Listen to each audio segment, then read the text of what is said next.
At Adrian Sterling's 28th birthday gala, someone presented him with a woman as a gift, right in front of me. Shedding my usual gentle demeanor, I shattered my wineglass and wrecked the party. Then, I packed my bags and left home alone. Everyone said the powerless Mrs. Sterling wouldn't last 3 days before she came crawling back. Adrian himself was unconcerned, an orphan, without the Sterlings, where could she possibly go? But countless sets of 3 days passed, some even began to suspect I had died somewhere. Only then did Adrian make his first call. He found the number was disconnected. Later, at a renowned artist's exhibition, a portrait of a woman in profile made Adrian Sterling stop in his tracks. He offered an astronomical price for the painting. The artist, Ethan Hayes, smiled apologetically. "This is my favorite portrait of my wife. I'm sorry, but it's not for sale." It was Adrian Sterling's 28th birthday gala. I wore my most exquisite gown, appearing on Adrian's arm. The moment we descended the stairs, he let go of my hand, leaving him standing there. All eyes in the room followed Adrian. I was forgotten in a corner. People presented Adrian with gifts, one after another. He would give a faint, indifferent nod to the butler to accept them. Until someone presented him with a beautiful woman. Suddenly, all eyes turned to me. Eyes of pity, of amusement, of scorn. I had grown accustomed to such malicious gazes over the years. A flicker of distraction crossed Adrian's previously expressionless face. The woman bore a striking resemblance to his deceased first love. "Presenting a woman to me, in front of my wife? You people are bold," Adrian said with a mocking smile. The gift-giver replied obsequiously, "Mrs. Sterling is a generous woman, I'm sure she won't mind." It wasn't that I didn't mind, they had simply calculated that I wouldn't dare to. An orphan raised by the Sterling family. How could I dare say no to the new head of the Sterling dynasty? Adrian toyed with the wedding band on his finger, a smile spreading in his eyes. "Since Mrs. Sterling agrees, take her." Before Adrian could finish, I walked to his side. I looked at the beautiful woman's face. The gift-giver had truly been thoughtful, knowing exactly how to please Adrian. Suddenly, I felt tired. It seemed I could no longer obey his grandmother's wishes, and maintain the facade of the dignified Mrs. Sterling. With a gentle push, I sent the champagne tower behind me crashing down. The beautiful pyramid of crystal glasses collapsed with a deafening roar. Shards of glass and champagne flew everywhere, throwing the gala into chaos. Someone gasped, "Mrs. Sterling has lost her mind." I had ruined Adrian's birthday gala. But he didn't seem to care much. The butler was already ushering the guests out, and the staff began cleaning up the mess. The beautiful woman was allowed to stay, standing quietly by Adrian's side. Even her temperament seemed to be a perfect copy of Adrian's first love. The contrast made me look truly insane. Adrian took the woman's hand, playing with her fingers as he spoke to him with casual indifference. "Why such a temper? If you don't want to see her, I'll have her stay elsewhere. Don't worry, I swore to grandmother that I would never touch your position as Mrs. Sterling." The woman beside him also chimed in. "Mrs. Sterling, there's no need to be angry. A man like Mr. Sterling could never have just one woman. I simply admire him. I won't affect your status." I took off my ring. I placed it on the table in front of Adrian. He raised an eyebrow. "I'm returning your ring." Adrian picked it up and tossed it into the air. The brilliant diamond flashed before falling back into his hand. He tossed it over his shoulder to the woman behind him. "It's yours, a multi-million-dollar ring," and Mrs. Sterling discards it just like that. Adrian stood up with a cold sneer and instructed the butler. "Find some tutors to teach my wife proper etiquette. I don't want to see such a disgraceful scene ever again." He walked a few steps, then turned back. He threw his own ring onto the floor.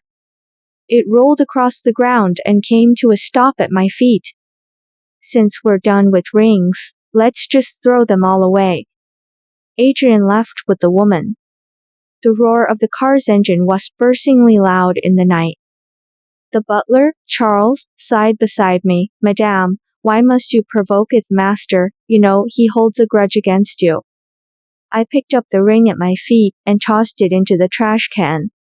Charles, you can go. You don't need to worry about me. Charles sighed again and left. I went upstairs alone and changed out of the elaborate, beautiful gown. I put on a white t-shirt, found a suitcase, and took out all of my clothes from my designated side of the closet. When other couples had problems, they had to consider divorce settlements. But the connection between Adrian and them was so thin, it amounted to nothing more than a wedding band.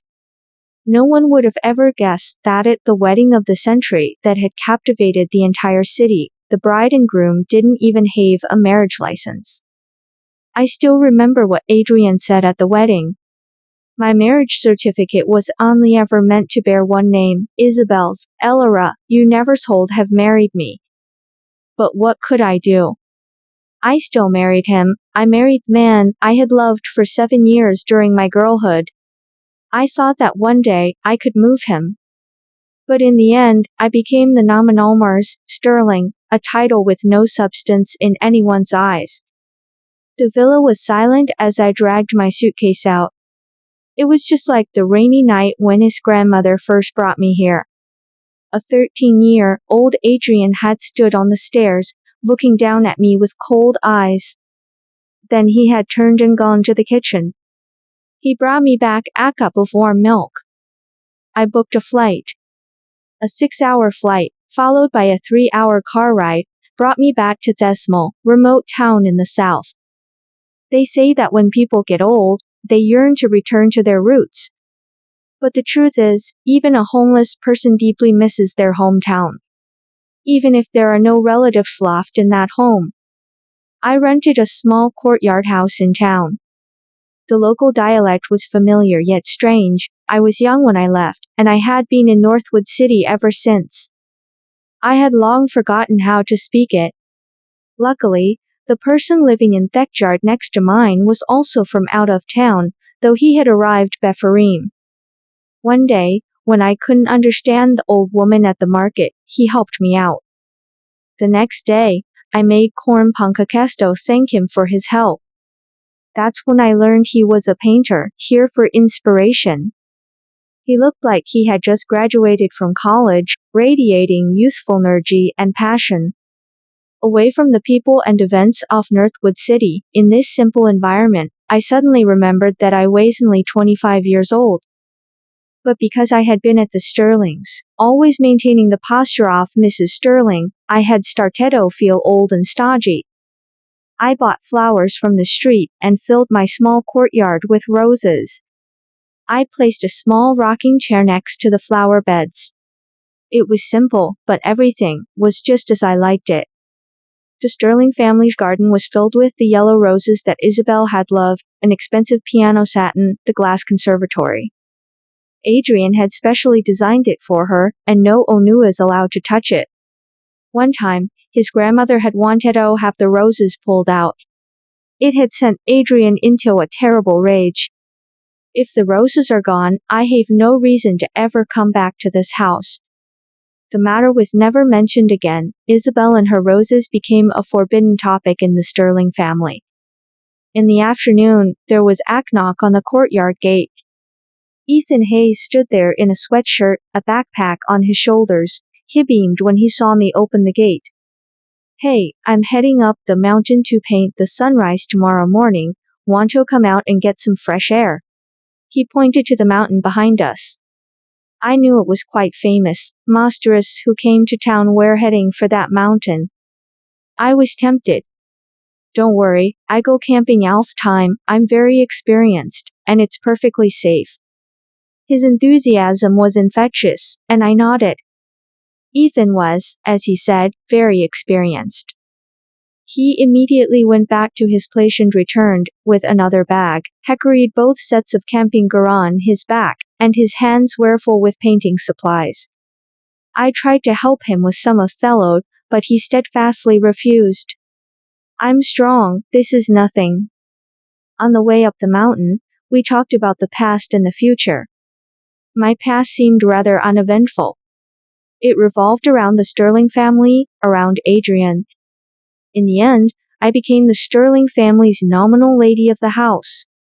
But Ethan was different. He had endless stories to tell, endless dreams for the future. Life is an experience. My dream right now is to be a famous painter, so I have to give it my all. I'll tell you a secret.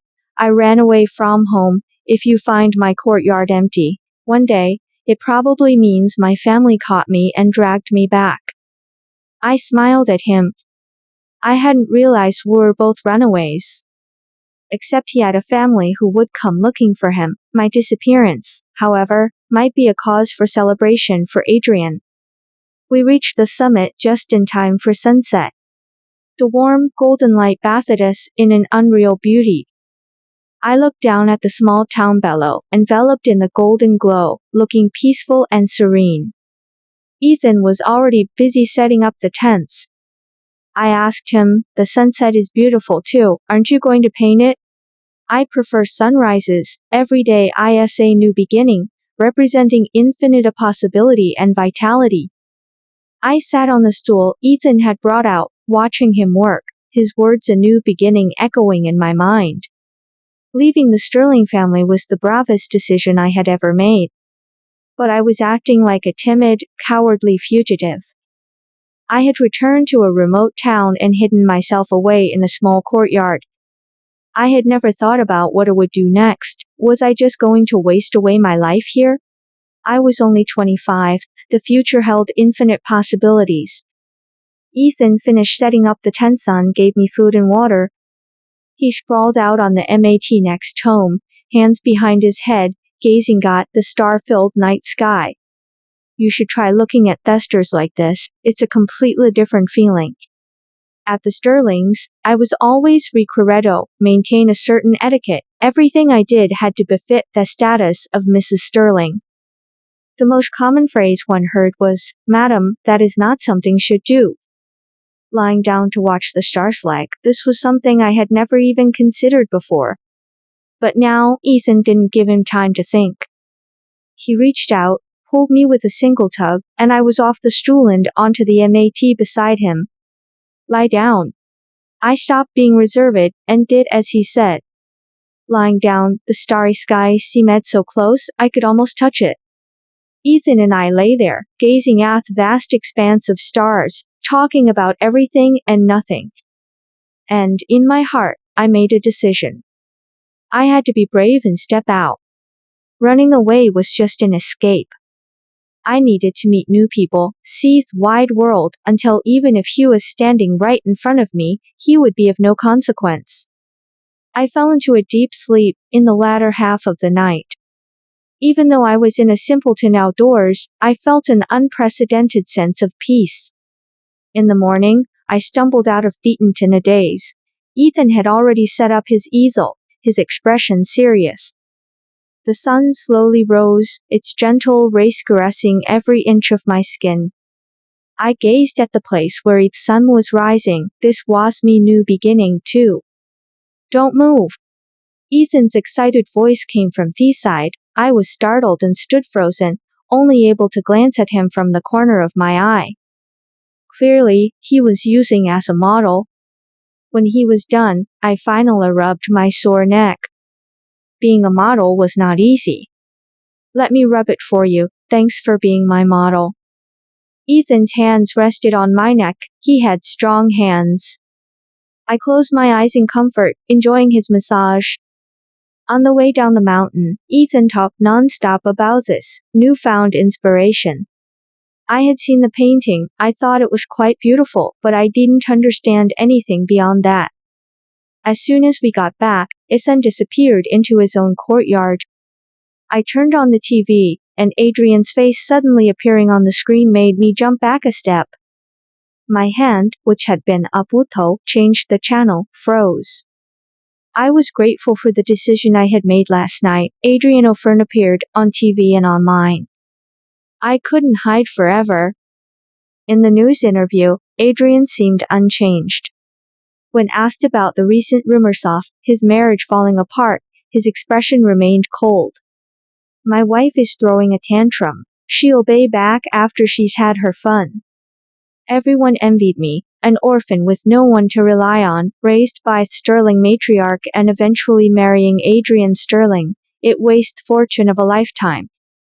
But only those in the situation knew what he was like to be ignored by everyone, resented by Adrian, holding the empty title of Mrs. Sterling, yet still adrift, and rootless in the Sterling family.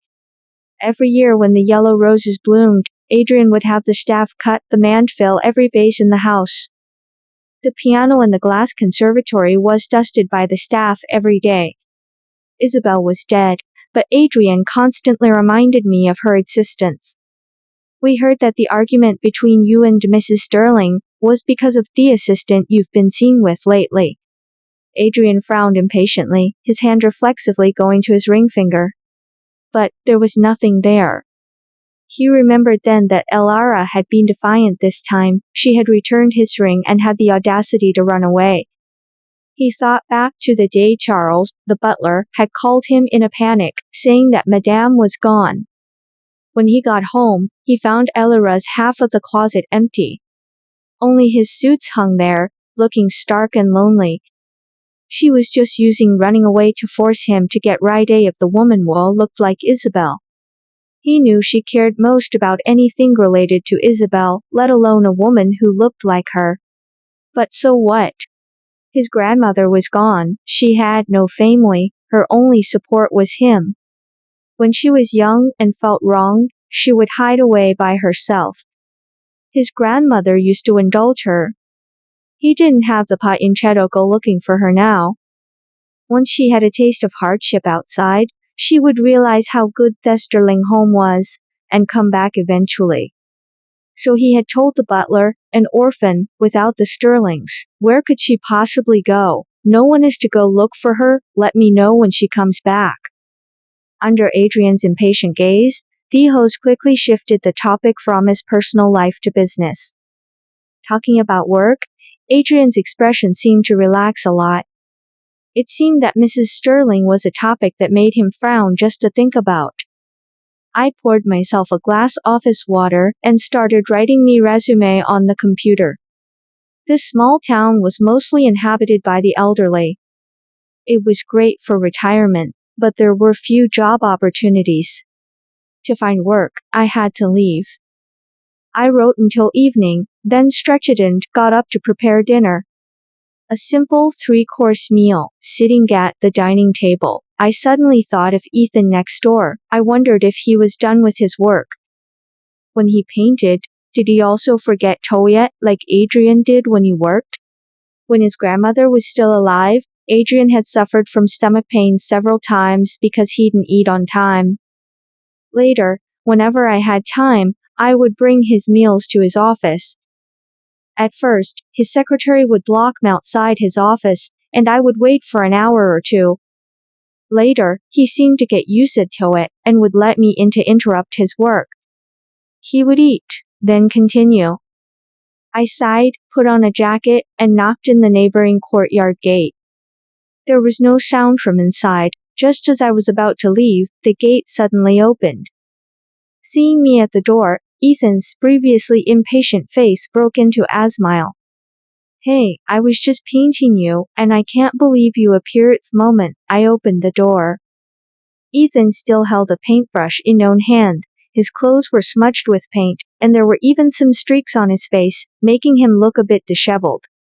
But his smile was so dazzling that the paint splatters became like decorations, making him seem more vibrant. You haven't eaten yet, have you? Wanna come over to my place for dinner? Hearing my invitation, Ethan clutched his stomach and let out a belated groan.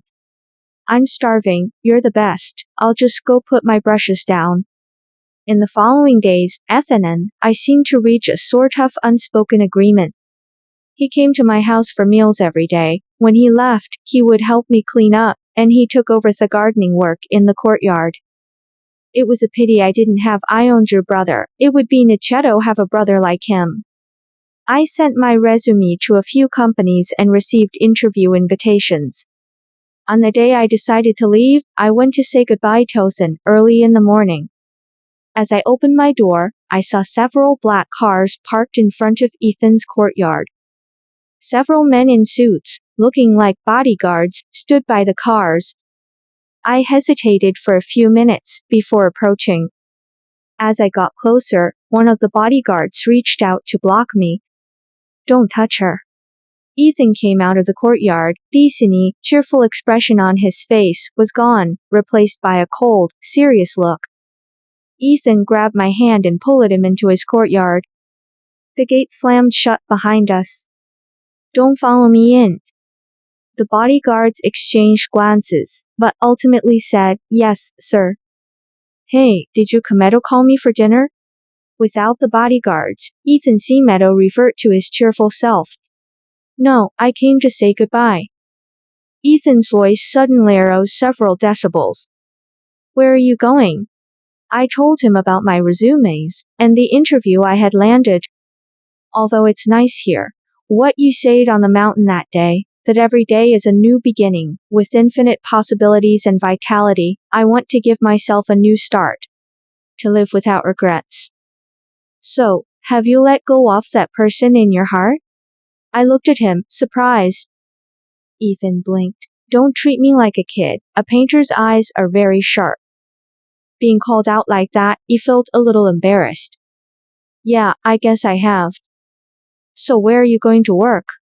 "Northwood City." Although I had considered moving to a city far away from Adrian, I had lived in Northwood City ever since his grandmother took me in. I grew up there, went to school there, and my friends were there. Why should I force myself to live in a strange city and adapt a lover again just because of Adrian? "Then I'll go with you. My family just happened to find me anyway." I never expected to end up hitching a ride in Ethan's car. The nervousness of returning to Northwood City, of possibly facing Adrian again, gradually faded amidst Ethan's endless chitter about his plans. Life back in Northwood City seemed to go smoothly. The interview was a success. Andy was told to start next week. I rented an apartment near the company. 2 days after he disappeared, Ethan became my neighbor again. I was taking out the trash when he saw workers moving furniture into the apartment next door. A quick glance revealed the tall figure of Ethan, directing the workers. "What are you doing here?" "I was planning to surprise you, but you found out." Ethan naturally bent down and took trash bag from my hands. "I miss your cooking, so I came to be your neighbor and freeload again." I was pleasantly surprised by his appearance. Living in a strange place, having him as a neighbor gave him a sense of security. "Well, I'll make a few dishes later to celebrate your move." For convenience, we did have hot peyote at home. The spicy broth was boiling. Ethan fished out a piece of tri-pined, put it in my bowl. The first bite was so spicy I had to grab my drink and take several large gulps. "Oh, you can't handle spicy food. You said you loved hot pot, so I thought." "It's fine, I probably just haven't had it in a while, so I'm not used to it." How long had it been since I had hot pot? I couldn't even remember. I used to love it. When my grandmother was alive, she would eat with me, her with a clear broth, me with the spicy one. One time, Adrian was working late, and the food I brought them was already getting cold. It had just started to snow outside, so I suggested we go out to eat. I took him to a hot peyote restaurant. Adrian's palate was always mild, so I specifically ordered a 2-flavor peyote. But he frowned the entire time. In the car on the way home, he said, "Don't eat this anymore, Yzmo like it afterwards." I never ate spicy hot pot again after that.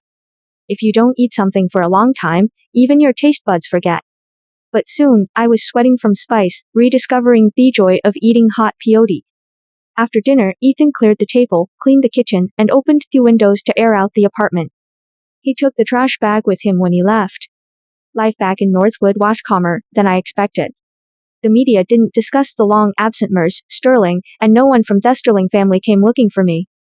My existence had never been worthy of attention. The media, however, was growing curious about the assistant constantly by Adrian's side. I casually swiped through the paparazzi photos. It was all so ironic. Did Adrian truly love Isabel that much? In the photos, Adrian bent down, letting the woman adjust his tie. He carefully shielded her head as she got into the car. On a rainy day, the woman held an umbrella high for him, and tilted it entirely towards her. So, love for one person could be so easily transferred just because of a similar face. Adrian had always protected any news about Isabel. No photos of her had ever been leaked. Everyone was speculating that I had been completely cast aside by Adrian. If I were still at the Sterlings, I would probably be waiting for a husband who never came home. But now, I was busy preparing proposals, attending meetings. Busy. Ethan, I told you, you can't just lean on me and whine like this. I pushed the head off my shoulder. Ethan pushed my laptop away, complaining, you have a handsome guy right there in front of you, and you're staring at some old man. It was the first time I had ever heard anyone call Adrian an old man. The thought of Adrian's face, if he heard that, made me burst out laughing. When I finally stopped laughing and looked up, Ethan's expression had turned serious. He's the one who hurt you before, isn't he? Adrian Sterling, off Sterling Group, I know him. I looked at him, surprised. As far as I could remember, I had never seen Ethan at the Sterlings. When I was a kid, my mom made me call him Uncle. I couldn't hold it in anymore. I clutched my stomach and collapsed onto the sofa, laughing. Ha ha ha, he's only 4 years older than you, and you have the nerve to call him Uncle. Ha ha. Ethan pinched my cheek. He looks old. Adrian had been involved in the family business since he was young, making him seem more mature than his peers. So, I guess he wasn't wrong. So, you're the missing Sterling. Ethan's face was suddenly right in front of mine. I only then realized that in a fit of laughter, I had ended up with my head in his lap. I tried to push him away and sit up, but for once, he wasn't as easygoing as usual. He stared straight at me, as if demanding an answer. Yes. So, am I your boy toy you are keeping on the side? Ethan laughed at his own joke. I slapped his arm lightly. Don't be ridiculous. Besides, I've already left the Sterling family. He gave him the ring back. Then I'll get a lawyer, you two can get a divorce tomorrow. We don't need to, we don't have a marriage license. I smiled bitterly. No license, so no need for a divorce. The only thing that tied us together was that symbolic wedding ring. Perhaps after being Mrs. Sterling for so long, even Adrian had forgotten that we never actually had a marriage certificate. Perfect. In that case, how about you help me get a marriage license? I stared at the fresh, red marriage certificate in my hand, feeling a little dazed. I had once thought my marriage certificate would have a photo of Adrian and him. I never imagined the groom would be someone else. Last night, after much coaxing from Ethan, I had agreed to a fake marriage to help him deal with his family. Ethan took the certificate from my hand. I'll take this home to show my family first, otherwise, my mom will keep thinking I'm lying to her. This marriage felt unreal. The grand wedding 3 years ago had the ceremony but no license. It was all a facade of happiness for the outside world. Now, I had the license but no wedding. Yet, I felt a sense of peace, perhaps because with no expectations, there could be no disappointment. Ethan went home with the certification, returned with good news. My parents have agreed to let me hold an art exhibition. The pieces this time are my absolute favorites. A month later, Ethan's exhibition was a success. I had to work late that day. It was almost 8 by the time I left the office. As I rushed to the gallery, I saw a figure near the exit that looked very much like Adrian. I shook my head. It must have just been someone with a similar build. Inside the gallery, many of the paintings hanging on the walls were familiar. A few girls walked past me, excitedly clutching catalogs. Hurry, I think Ethan Hayes is just up ahead. We have to get this autograph this time. I heard this is his last exhibition. If we miss it, we'll never get another chance. I followed the girls' gazes. Sure enough, I saw Ethan, towering over the crowd.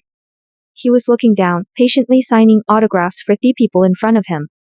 I thought this was his first exhibition, how could it be his last? I looked around and finally found the introduction about Ethan at the entrance. It turned out he was already a well-known painter, his previous workshed toured the country, and many had sold for astronomical prices. I stood there, suddenly hesitant to approach. The Ethan in this introduction didn't seem to be the same big kid who would whine and lean on me. I quietly slipped away. Outside, I saw Adrian standing by the roadside, frowning as he talked on the phone. So, I hadn't been mistaken after all. Adrian dialed the number he never used to call, over and over again. Even though he knew he would only hear the mechanical voice telling him that Alara's number was disconnected. But he realized that besides this number, he had no other way to find her. He thought of the profile head seen in the painting. A faint sense of unease flickered through him. He used to be grateful for Lara's background. She had no family, very few friends, and no one in the world to rely on. Only he and the Sterling family could be her support. So he had always thought that even if she died, Alara would never truly leave the Sterling family. Charles had called him once to tell him the number was disconnected. He had dismissed it. Unless she's dead out there, she'll be back eventually. Charles had been horrified. Madame, surely nothing has happened to her. He had scoffed, how could it? If something had really happened, the police would have already contacted him, her husband. But it had been over half a year. Alara had not reappeared. When he saw that painting today, he felt his heart thud violently. The woman in the portrait looked so much like Alara, and yet, not quite. The light in the woman's eyes was more vibrant than the sunrise behind her. So bright it was hard to look at directly. Alara wasn't like that. She was more like a pool of stagnant water, never rippling.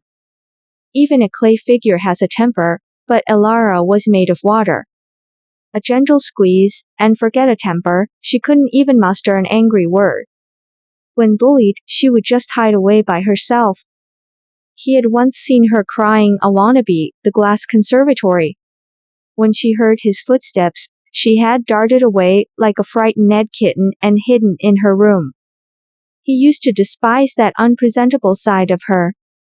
She was already Mrs. Sterling, yet she only dared to put on a brave face outside. Back at home, she reverted her true self. He wanted to buy that painting, hang it in Alara's room, make her look at it every day, hoping some of it would rub off on her. But Ethan Hayes had said, "This is my favorite portrait of my wife, I'm sorry, but it's not for sale." When he heard that, for some reason, he felt a wave of relief. The woman in the painting really wasn't Alara. But after leaving the exhibition, he felt an inexplicable urge to contact her. She had been angry for long enough, it was time for her to come back. After a series of mechanical prompts, he finally lost his patience and turned to his bodyguard. "Find my wife's whereabouts, find her and bring her back immediately." When the Sterling family's bodyguards knocked on the door, Ethan was in the eating room, setting the table. The moment he opened the door, several bodyguards rushed in, only to be blocked by him. "Who are you looking for?" The bodyguard's gaze fixed on me, holding a spatula. "Madam, Mr. Sterling has sent us to bring you back." It had been over half a year since had last heard that title. For a moment, it felt like a lifetime ago. "Who are you calling, madam? This is my wife." Ethan pushed the bodyguards out. They exchanged a look. One of them took out his phone and dialed Adrian's number. "Mr. Sterling, it seems madam has gotten married." Adrian arrived faster than I expected. In just a few minutes, he was standing at the door, his fists terrifyingly dark. The bodyguards made way. Adrian tried to push past Ethan, who was blocking the door. He couldn't move him. "Get him out of my way," Adrian snarled at his bodyguards. "Adrian Sterling, you're barging into my home, trying to take my wife? I don't think that's appropriate, do you?" Only then did Adrian really look at Ethan. "So the person in your painting was me wife? I think you're the one who owes me an explanation." "An explanation for what? We're legally married, she is my lawful wife." Adrian sneered, his eyes meeting mine from across the room. Elara, have you gotten bold? Running off and marrying someone else behind me back? Come back now, and I'll pretend none of this ever happened. He extended a hand towards me. Every time before, whenever he had held out his hand, I would have taken it without hesitation. But this time, I didn't move. Adrian, I've already returned a ring. We're even now. Even the Sterling family residue, and you think you can just walk away with a we're even? Elara, are you even human? Adrian's eyes were bloodshot. Before Ethan could react, he had rushed in. He grabbed my hand, his grip so tight he thought my wrist would break. You're going to divorce him right now? You just want to marry me, don't you? We'll get our license right after the divorce. With my free hand, I slapped Adrian across the face. Everyone froze. It took Adrian a long mental process what I had done. Adrian, are you insane? I've already left the Sterling family. I don't want that marriage certificate anymore. I'm gone. You can bring whoever you want home. Can't we just let each other go? Why should I let you go? The Sterlings raised you. You'll die a Sterling. Adrian suddenly swept me into his arms. He had just reached the door when was blocked by Ethan's bodyguards, who had just come out of the elevator. Mr. Sterling, if you dare take her today, I'll sue you for kidnapping. You don't really think I'm incapable of protecting my own wife, do you? I was shaken. I had never imagined a scene like this. I thought that if I left, Adrian would feel relieved. If I said we were even, he might even be happy. Who was he putting in this act for now? I don't know which side's bodyguard started it, but the scene devolved into chaos. Ethan and Adrian started fighting. Thankfully, Ethan won. But his left cheek was bruised where Adrian had punched him. It looked serious. Mr. Sterling, you're getting older. Fighting isn't really for you. Use hold. Try not to overexert yourself in the future. I tugged on Ethan's sleeve, afraid that Adrian would retaliate later. Adrian had never been in a fight before, let alone one this messy. His bodyguards were also bruised and battered. Take him home, and don't come looking for me again. I pulled Ethan back into the apartment. He clutched his face, frowning. Wife, he hits really hard. Quick, see if my face is ruined. I pulled out the first aid kit. Stop calling me that. Let me put some medicine on it. As I leaned in, he turned his head and kissed me on the lips. That works much better than medicine. Why did you let me call you wife when Adrian was here? I thrust the bottle of Fiordini into his hand. You said we were just getting a license, not actually getting married. Ethan grinned triumphantly. I just wanted to secure a legal claim first, to stop that Sterling from snatching you away. That's marriage fraud. Yes, and I traded my freedom to work for the family company for the freedom to choose my own marriage. If it's fraud, I've thrown my whole lefento. If you divorce me now, I'll lose my wife and have to slave away at the company for the rest of my life. How tragic. I finally understood why he had said it was his last exhibition. I poked his injured cheek. Are you an idiot? Yes, so don't leave me, at least, then I can be miserable and happy for the rest of my life. I nodded, and Ethan pushed his luck. Wife, so can I kiss you openly now? Before I could answer, his lips were on mine. The situation quickly spiraled out of control. Ethan was like a child who had finally gotten his hands on candy. By the time I tried to push him away, I had melted into a puddle. Ethan, don't. Don't be afraid, I'll be gentle. In a daze, I finally experienced firsthand what Ethan meant by being strong. Ethan moved us to a new house. He said he was afraid Adrian would come and bother us again. The new place was quiet for a while, until Ethan took me to a bridal shop to choose a wedding dress. I had no idea we were planning a wedding.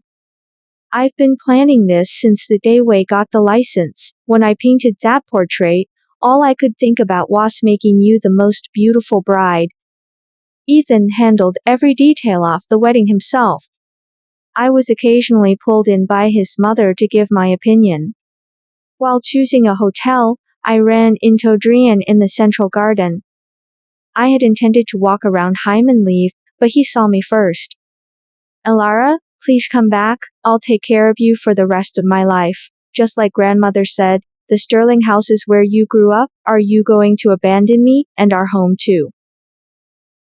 I pulled my hand from his grasp. I was in the Sterling house for so many years, and you never treated me like family. I have a new family now. I only hope that you won't disturb me in the future.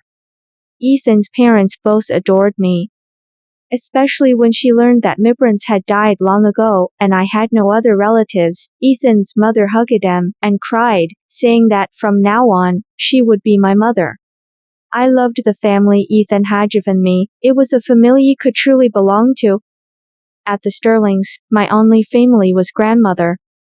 When she died, there was nothing left to hold on to. I saw Ethan come out and drawn towards him, waving. He wrapped my coat tighter around, his arm around my shoulders. He spoke to the hotel manager about the arrangements. Adrian stood where he was, his gaze following my back as I walked away. But that back never once turned around. Epilogue, Adrian's perspective. I have been in the business world for many years, and I prided myself on never having misjudged a person. But I never thought that I had completely failed to understand the person closest to me, Elara. I thought she was helpless, someone I could control as I pleased.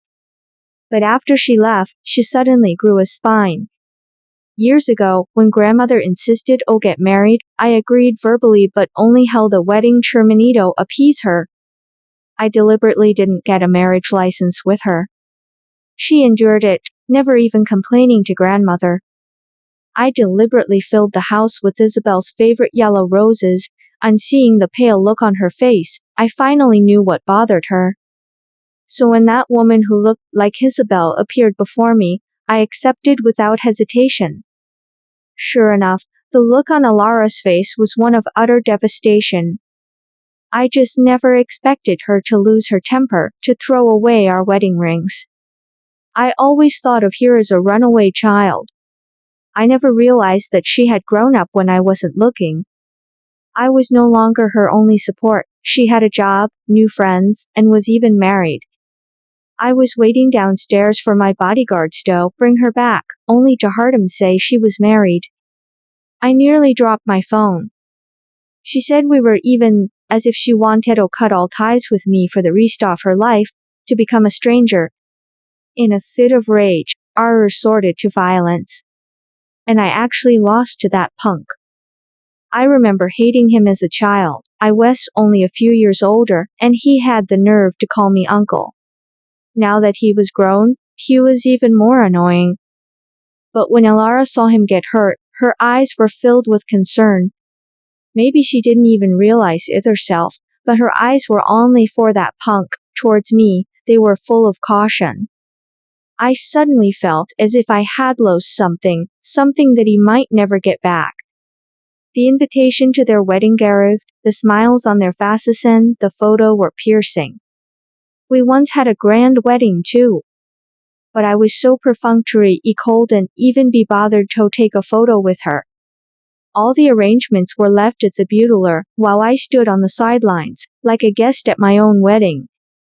She must have been disappointed with that wedding, right? For so many years, I had gotten used to her being by my side. I took her devotion for granted, always, assuming she would be there. Only now do I realize that some people, once lost, will never belong to you again. She no longer wanted the Sterling family, and in turn, she had left me behind in it forever.